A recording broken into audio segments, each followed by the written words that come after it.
আমি মারা গেলে আমার মৃত্যুর কষ্টের ভাগ আমার স্ত্রী নিবে না। আমি মারা গেলে আমার কবরের ভিতরে বৃষ্টির পানি গলা পর্যন্ত উঠে যাবে। আমার ঘরে টিন দিয়া পানি পড়লে টিনের ছিদ্র বন্ধ করার মানুষ অভাব হবে না, কিন্তু আমার কবরে গলা পর্যন্ত পানি উঠে গেছে, আমার কবরের পানি সেচার কোনো মানুষ যাবে না। কথা বলেন ঠিক কিনা?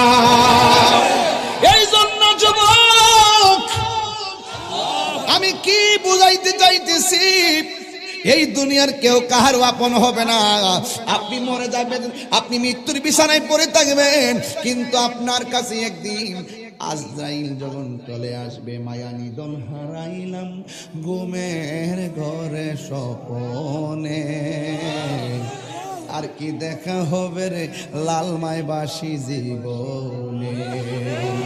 ওরে রং হাসির খোরাক দিচ্ছেন, আল্লাহর কসম করে বলছি, রং মোহনে থাকবার বন্ধু পালঙ্কে শুইয়া, কোন সন্ধানে আজরাইল ঢুকিল আসিয়া।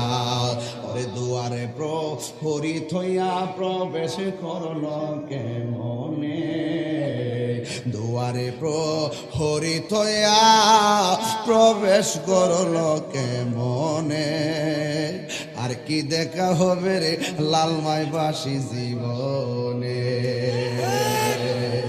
ঘরের পাশে মা বসে থাকবে, ও ফুচলটা কেমন লাগে, ভাই বসে থাকবে, ও ভাই কেমন লাগে, কিন্তু ফাঁকি দিয়া হঠাৎ কিরা কয় আমার মাথাটা কেমন জানে করে, আমার বুকটা কেমন জানে করে, আমার শরীরটা কেমন জানে করে। বাজার থেকে অ্যাম্বুলেন্স আনে, আইনা অ্যাম্বুলেন্সে ঢোকায়, দরজা জানালা বন্ধ, অক্সিজেনটা মুখে লাগায়, যাইতে যাইতে রওনা ঢাকা লেভেল, যাইতে যাইতে ঢাকা স্কয়ার, অথবা চলে যাবে গ্রিন হসপিটাল। কিন্তু গাড়ির ভিতরে সে ডাইনে যায় বামে যায়, ঘরের মানুষ ভাবতেছে তাড়াতাড়ি ডাক্তারের কাছে নিলে মনে বাঁচানো সম্ভব।